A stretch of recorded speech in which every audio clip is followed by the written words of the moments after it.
Good morning, grade 4. Good morning, ma'am.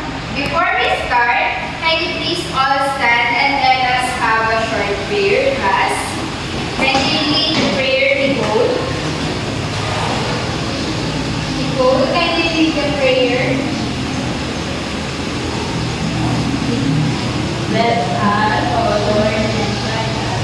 Make us behave during our lessons well. Amen. Amen. Once again, good morning, grade 4. Good morning, ma'am. Before you take your seat, can you please arrange your chairs properly? Are you done, class? Yes, ma'am. Okay. Please take your seat. Who is absent for today? Ma'am. Okay, very good. Are you all excited to learn a new lesson for today, class? Yes, ma'am. Okay, that's good to hear, grade 4. So, let us watch a short video, and later on I will ask you a question, okay? Do you understand, class? Yes, ma'am.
Okay, what do you notice from the video, class? It's all about Importance of water. yes, Nicole. Importance of water. Very good. So this is all about water.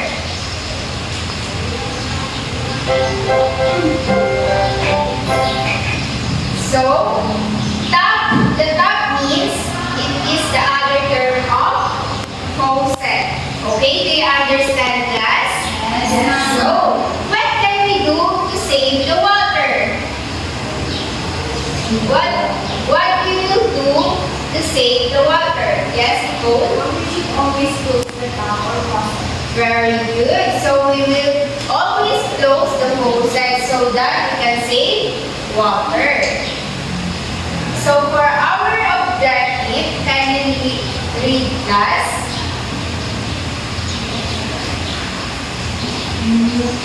Enumerate the different use of water in daily life. Discuss the importance of not wasting water in our life. Create a simple poster slogan about use and ways to save water. Do you understand our learning objectives for the day, class? Yes, ma'am. Okay, very good. Okay, good day, class. So today we're going to talk about something we all use every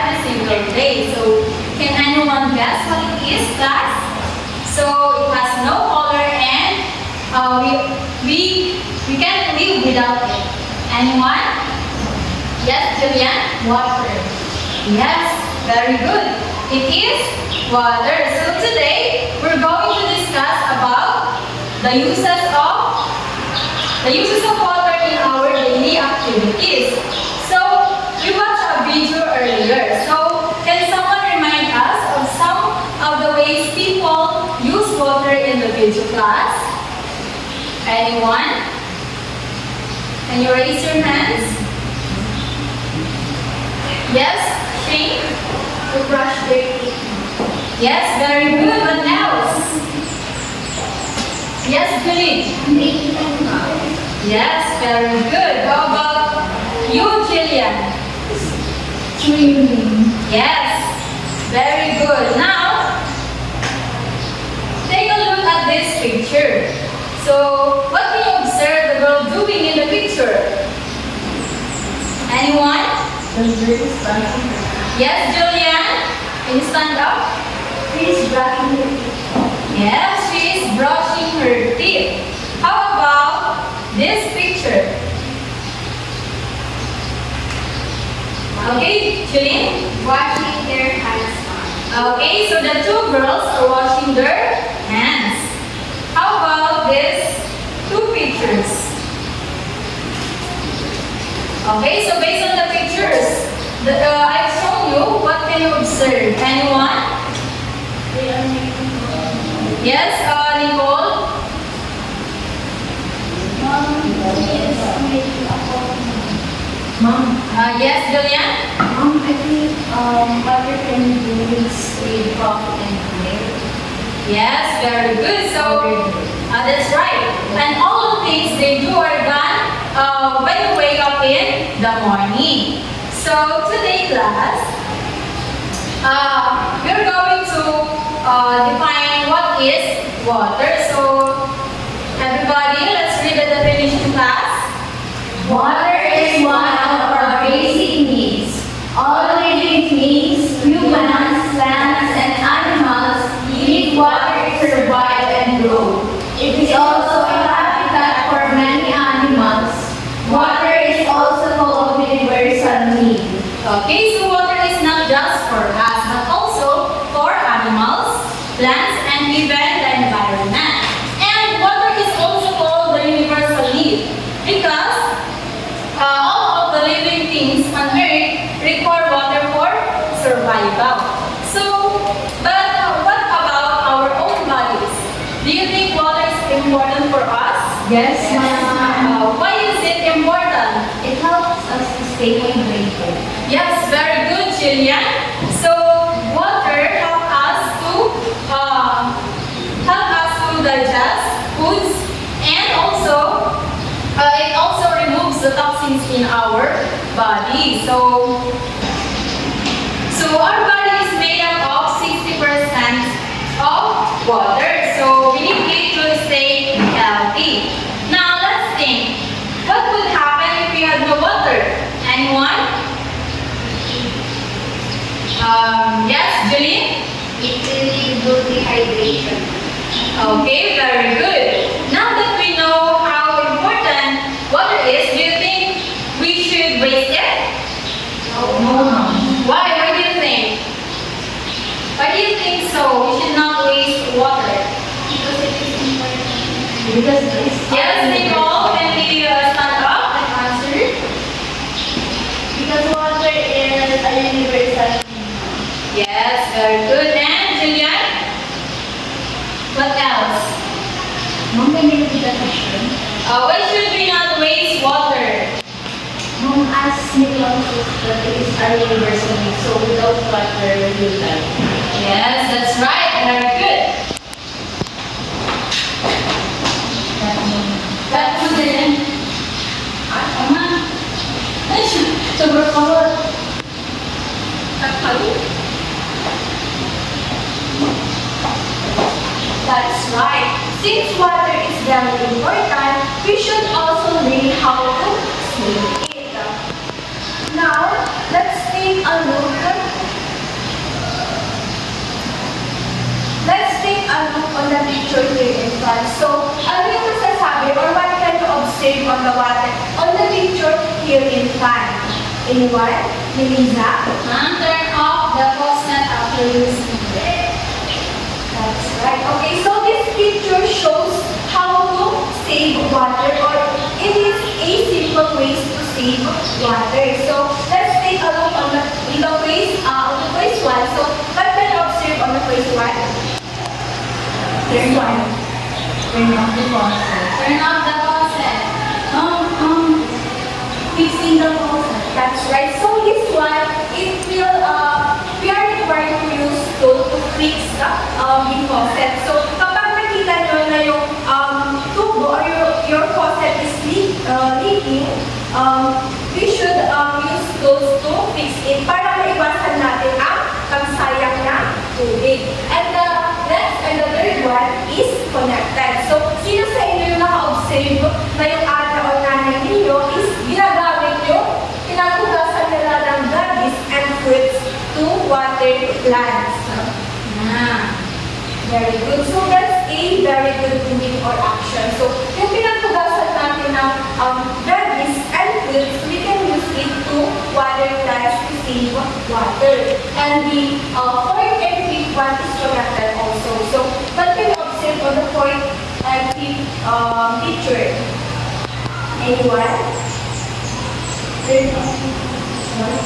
Turning off the faucet, and this one, it simply says na kapag tayo ay nagsha-shower or naliligo, we must always be mindful or responsible how much water we use. So kapag tayo ba ay nagsasabon or magsha-shampoo, na dapat ba is naka-on pa rin yung shower or faucet? No, ma'am. That's right, no. Kasi kailangan is, kung ilang amount ng water ang consumption natin, yung lang pang gagamitin natin. And the fifth one, we should always turn off the tap or the faucet. Just like the video we watched earlier, right? Yes, That's ma'am. right. And then, last one, what can you observe on the picture? Ma'am, we should use glass when brushing our teeth to save water. That's right. So, how can using a glass with water in brush our teeth save water? Paano? Anyone?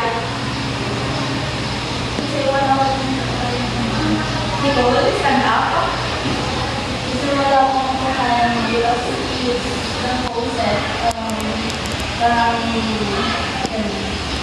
That's right. So, kapag tayo ay gagamit ng baso, talaga, pinag-mention lang natin yung magagamit natin. Unlike if you use the faucet, kapag tayo ay magluluto, di ba, sobrang galing natin yung tulo ay nasasayang, which is hindi naman natin ginagamit, right? Yes, ma'am. Very good. So, do you understand the simple ways to save water that I showed you? Yes, ma'am. Okay, so now, can everyone share other ways how we can save water besides sa mga nabanggit natin? Anyone? Okay, so can other share other ways on how to save water besides sa mga nabanggit natin dito? Any other ways we can save water?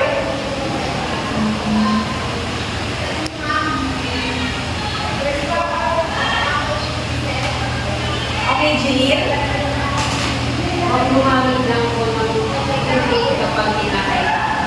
That's right, very good. Kailangan is gamitin lang natin yung right amount of water para makaiwas ng pagsali ng tubig. Okay, another answer? Ano yung isa? Ma'am, don't play the water. That's right. When water can be fine, we should always be mindful of how much water we use, and wag natin gawin lang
watering.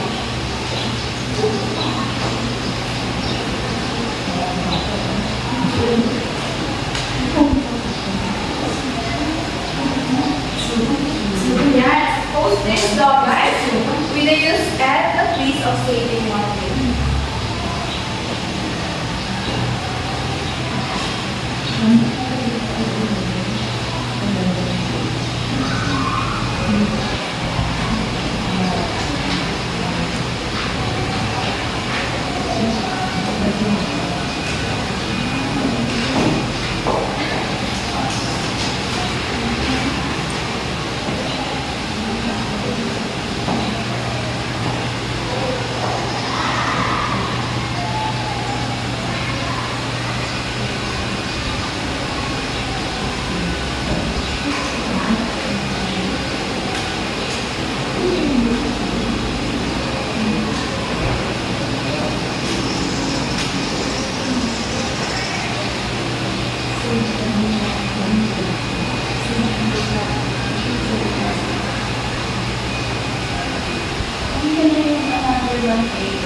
I take it.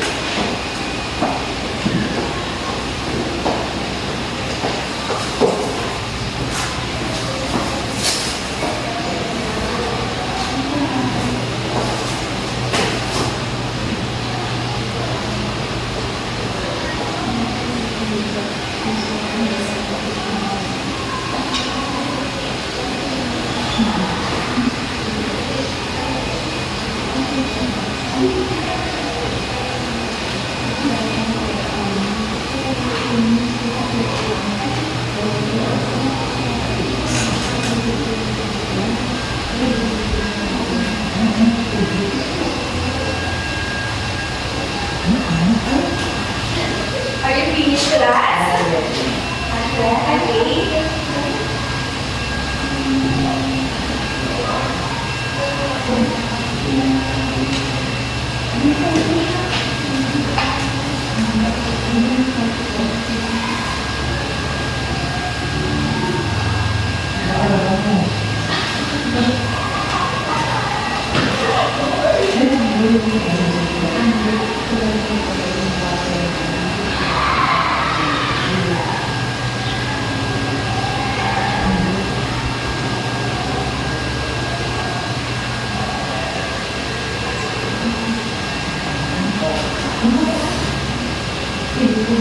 Okay.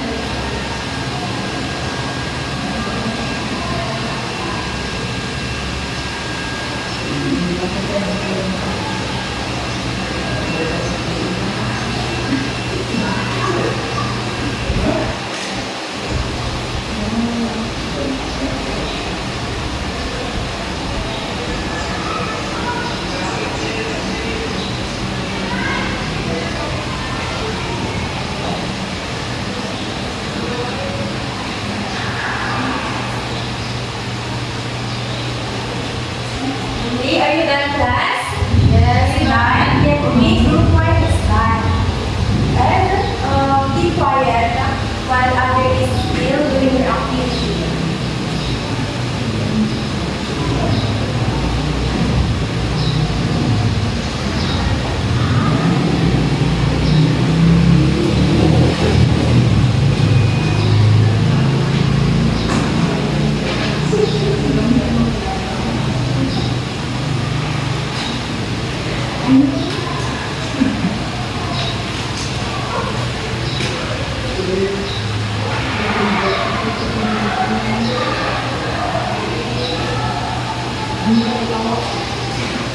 Are you done with school? Yes, ma'am. Okay, so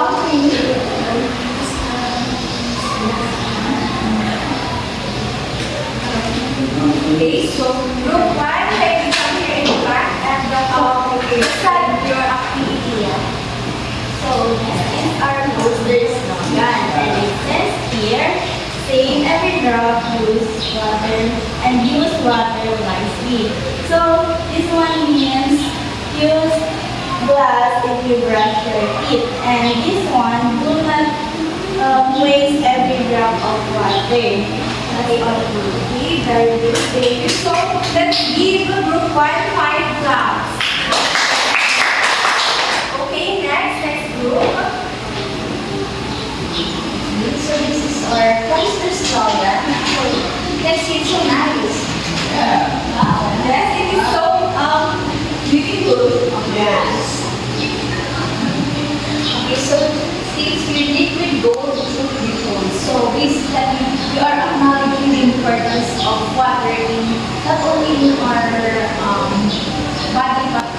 in our life, we believe that water is a universal need, so we acknowledge water. Okay, so your presentations are very good, and let's give group 2 5 claps. Now let's check how well you understood our lesson today. So we're going to play a game called Spin the Wheel. Okay, so, but before that, let's read the direction first. Can you read the direction, class? With your age, spin the wheel and land on a color. Choose a card that matches the color you landed on. Read the question and answer it. Okay, so may I ask some volunteers to please come forward and spin the wheel. Okay, anyone? Yes, Nicole? Sanchez? Just click this one.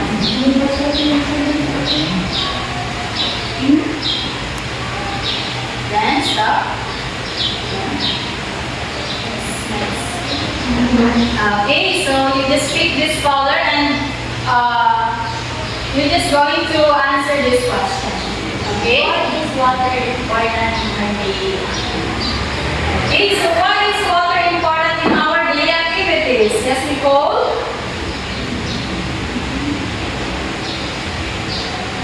Because it gives us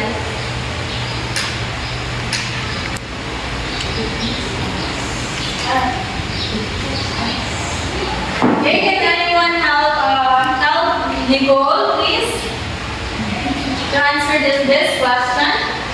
Yes, okay, Nicole, again. because it helps us ano yan? Kung nakakatulong mo sa atin para malanduan. Para hydrate. Okay, and also we use this in our daily activities like for drinking, cooking, and others. Okay, so next question. Can anyone come here in front and click this? Yes, Chili?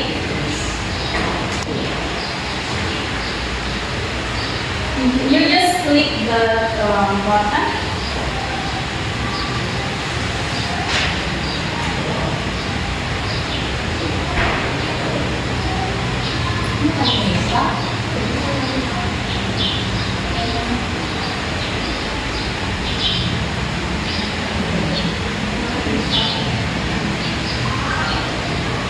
Okay. Okay, read it first and then you're going to answer it. Why should we avoid wasting water? That's why should we avoid wasting water, Julie? We should avoid wasting water so that we can save water. Yes, okay, so of course, by conserving the water, we should avoid wasting water. Okay, so next question or next. Oh, we want more. You want more? Wait, class. Okay, so anyone from the class? May I have some volunteers? Yes, Almar? Please come here in front. We're just going to click this button.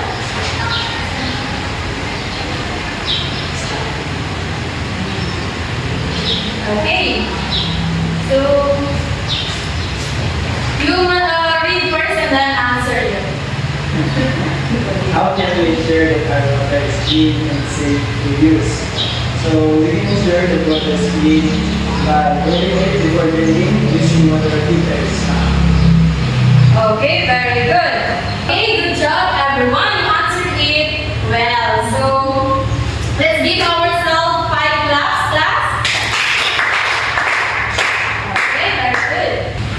So to check if you really understand our lesson for today, let us have a short quiz, class. Can you read the instruction, class? Read each question carefully and write the right answer on your paper. Okay, write it on your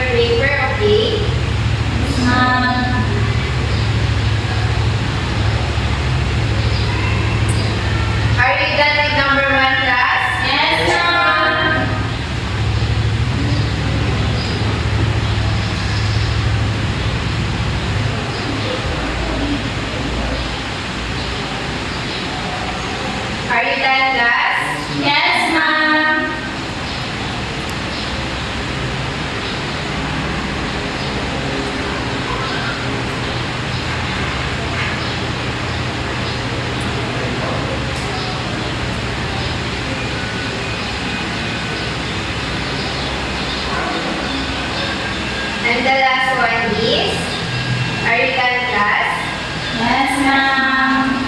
Okay.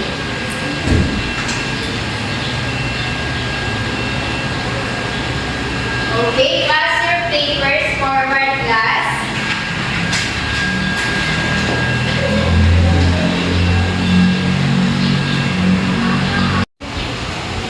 Okay, for your assignment, class, can you read first the direction before you copy in your assignment notebook? Record a 2 minutes video showing how we use and save water at home. Be creative and have fun with it. Are you done with copying, class? Yes, ma'am. Okay, and this is the rubric for your assignment. Do you understand, class? Yes, ma'am. Okay. So, can you arrange first your chairs, class? And please all stand for our closing prayer. In the name of the Father, the Son, the Holy Spirit. Amen. Goodbye, grade 4. Goodbye.